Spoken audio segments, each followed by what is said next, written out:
Good morning and TGIF. It is Friday, February 7th, 2020, and you're watching the Daily Mix TV. Hi, my name is Sean Patrick Hillman. The Pit Lab mix in the background is Rolo. He's a little restless today because it's, so gloomy and rainy outside. And, unfortunately, I didn't get to take him for a very long walk because it is so nasty out. And, well, frankly, he doesn't really like the rain at all. So you're going to see him walking around a lot during this episode. So apologies if he is a distraction. But he is our little pity lab. So, Rolo is a spokesdog for the charity that my wife Kylie and I founded called Rock 'em Rawhide. We help increase the level of adoptions of dogs and cats in shelters. So I got to give him a little bit of slack. On to the news. Subway is cutting 300 jobs, or about 1/3 of the staff at their Milford, Connecticut headquarters. This is all part of a global streamlining effort that the company is pushing. Now remember, the sandwich chain shuttered more than 3,000 doors in the last 5 years because of falling foot traffic. Now, you'll recall the disaster that former Subway leadership basically created for the brand when pitchman Jared Fogle was hit with charges related to pedophilia and child pornography. Now, I say it's the leadership's fault because they were very well aware of some of the challenges that Mr. Fogle was facing. Interestingly enough, the chain just never fully recovered from that PR disaster. Now, these cuts are coming as competitors in chains like Chick-fil-A are expanding. The fast food space right now is so interesting to me for a whole lot of reasons. I mean, think about this. You had this crazy health kick for about a decade where you started seeing fast food numbers fall and fall hard. McDonald's, Burger King, Wendy's, they were all hit at the same time in terms of losing foot traffic and lower revenues. Then all of a sudden, when the economy bottomed out in 2008, 2009, you still had this notion of healthier food and all of these things, but people started to realize how much more expensive that is. So you had a return to fast food. Then you had the introduction of healthier fare by a lot of these operators like Burger King and McDonald's and so on. And then Chick-fil-A, all of a sudden, out of nowhere, exploded. Now, granted, that brand's been around for a long time, but their growth and expansion into major urban metros like New York City, as an example, certainly helped boost their bottom line.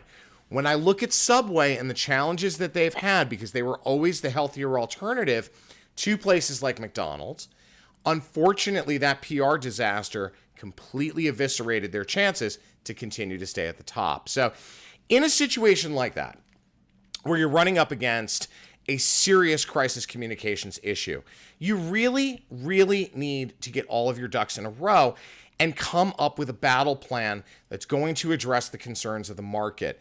Unfortunately, in this case, when it came out that leadership was well aware of Jared Fogle's predilections, let's say, there was nothing they could do after that. And unfortunately, there is no level of crisis comms that can combat child porn. Women's Wear Daily. I have worked with Women's Wear Daily virtually my entire career. And it's been one of those incredibly legendary publications in the trade and in consumer facing to a small degree that you just can't live without. And I've watched them rise, I've watched them fall, I've watched them rise yet again. Well, this time, Women's Wear Daily's bi-monthly beauty publication, Beauty Inc., is expanding its offerings with a subscription-based weekly newsletter. The online newsletter is an extension of Beauty Inc.'s successful print and digital publication, which will continue to be published 6 times a year. Quote, "Beauty as a category has expanded exponentially with new brands, new categories, and new talent to lead all of these exciting initiatives.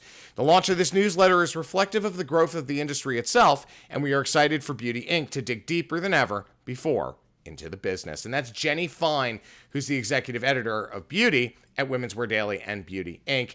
I know Jenny. I've worked with her over the years, especially when we launched Sephora in the U.S., and talk about an incredibly talented editor and someone who I just have so much respect for. So congratulations, Jenny. Beauty Inc. newsletter is going to launch on February 28th. It's going to feature exclusive content written and edited by Women's Wear Daily and Beauty Inc.'s editorial team. Each issue will include of-the-moment business insights, need-to-know product news, expanding global coverage, and insider access to beauty's top executives. If anyone can pull this off, it's Women's Wear Daily and Jenny B. Fine. So congratulations again, guys. Looking forward to seeing the newsletter. All right, the next time you take a bite from that slice of pizza, Babylon Health wants you to think about how bad it is for you, but not what you're thinking. And no, they're not referring to cholesterol, weight loss, or weight gain, or blood pressure. And what can only be described as a really good PR push and a bit creative of a PR push to drive brand awareness, Babylon Health did its homework and has been pushing a message that is engaging and interesting. The number of hospitalizations in the United States involving pizza skyrocketed by more than 50% in 2018 compared to 2017. Now, whether it was caused, get this, because again, it's not about the weight gain or any of those things.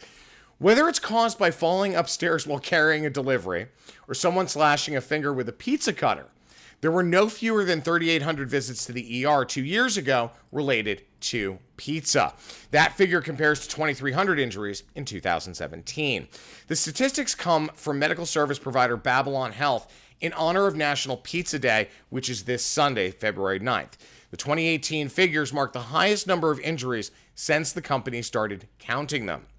Now, when you do an initiative like this, where it really is playing on sort of the urban myths of, higher cholesterol and weight gain and all of those things, a myth to a degree, when you're going down this kind of road, it's a fun, different initiative. It's certainly a good messaging point from Babylon Health. It's something that sets them apart from everyone else. Now, the company analyzed data from the National Electronic Injury Surveillance System, which is run by the U.S. Consumer Product Safety Commission. Findings were based on medical records from an extrapolated sample of 100 emergency departments across the country in which the word pizza was included in doctors' notes.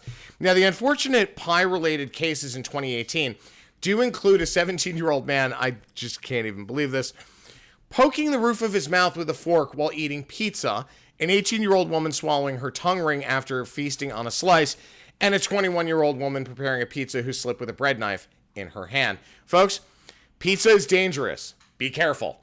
In all seriousness. For Babylon Health, this is an interesting move. It's something that certainly will get them a lot of noise. It already has. I've seen it in a lot of different publications, a lot online and in traditional print. So watching this is cool. I'm going to be interested to see what their uptick is and what they're looking at from an awareness perspective, because it's obvious they've been counting this for a while now. After all, they even noted that this is the most amount of injuries since the company started counting them. So I've got to believe they've been doing this for a while. So congrats, Babylon Health. Can't wait to see the results. The Academy of Arts and Sciences Oscars Awards show on Sunday will in fact feature Hollywood legend Kirk Douglas in their In Memoriam tribute after all. Normally, the Oscars tribute is fully committed by this point, with no additions allowed after a certain date. And they do that because, frankly, when you look at a calendar and you look at a production like the Oscars, there is so much that has to go into it. And what we see on TV, or if you're lucky enough to go to the awards such as I've been, what you see is very different than what's actually happening behind the scenes.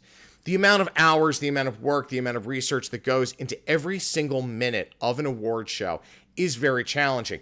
The issue I have, quite frankly, is that historically they've not been that flexible with respect to the In Memoriam tribute section. So for them to actually include Kirk Douglas this year, even though he only died a couple of days ago, really is a very cool thing. I think that when you look at Kirk Douglas's iconic and certainly long career, they just had to make an exception this time. So I can't wait to see this, as we lost so many incredibly talented people last year. Now, as I said on yesterday's broadcast, enjoy the folks in your life while you still can. Always make sure you tell the people how you feel about them while you can. And someone like Kirk Douglas, who, very few people actually know in real life. It's hard to do that outside of Twitter or Facebook or Instagram. But my point to you guys is, look, there are a lot of people who are so talented that work in entertainment, that work in marketing, that work in business. Do yourself a favor. if you respect those people, if you respect the work that they do, and if you feel so, you need to tell them. You need to tell those folks that you support the work that they've done, and you're very happy and honored to be a part of their life and have them a part of yours. Because frankly, we don't have a lot of time on this planet. And it's something that's way too important to continue to let go. So, I don't mean to get so sappy, but at the end of the day, when you look at someone who had a 103-year lifespan, who touched so many generations and so many lives, we need to honor those kinds of folks who go above and beyond the call of duty. All right, for this week's Flashback Friday, do you remember this? I mean, isn't that what you always say? That's what I always say. Hi, I didn't see you. I saw you. Brenda? Telephone. Excuse me. Probably a very important political call.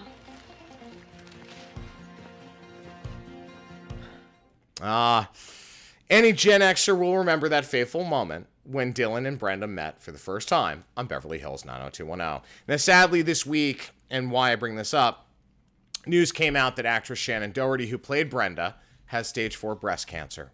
Now, I'm not going to dive into the politics of the news that's come out this week on this, but just remember, the reality is that this is the actress's second bout with cancer. She had a very, very public fight with this about 5 years ago. It had gone into remission, but now it's back.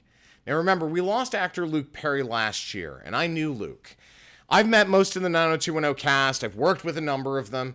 Shannon actually did me a favor through a friend. That's how I met her, by appearing at a club opening I was handling in 1995. So she couldn't have been cooler about it. And, of course, her appearance showed up on Page 6 a couple of days later. It's when you look back to actors and actresses that you have an affinity for or you have memories attached to, it's always hard when you hear news like this, because they're people who you look at to escape life from. You watch their shows or you listen to what they have to say because it's a form of escapism. And when reality sets in that those very people, unfortunately, are just like you and I, unfortunately, that makes things a lot harder. Now, our thoughts and prayers go out to Shannon during this difficult time. I just hope the press gives her some space to do what she needs to do for herself in order to heal. All right, folks, it's going to be a short episode today. I'm out of time. My name is Sean Patrick Hillman. I'm the editor-in-chief of the Daily Mix TV. We really appreciate you guys watching. If you have any questions, comments, or story ideas, please email thedailymixtv@gmail.com. Have a great weekend, folks. We'll see you on Monday.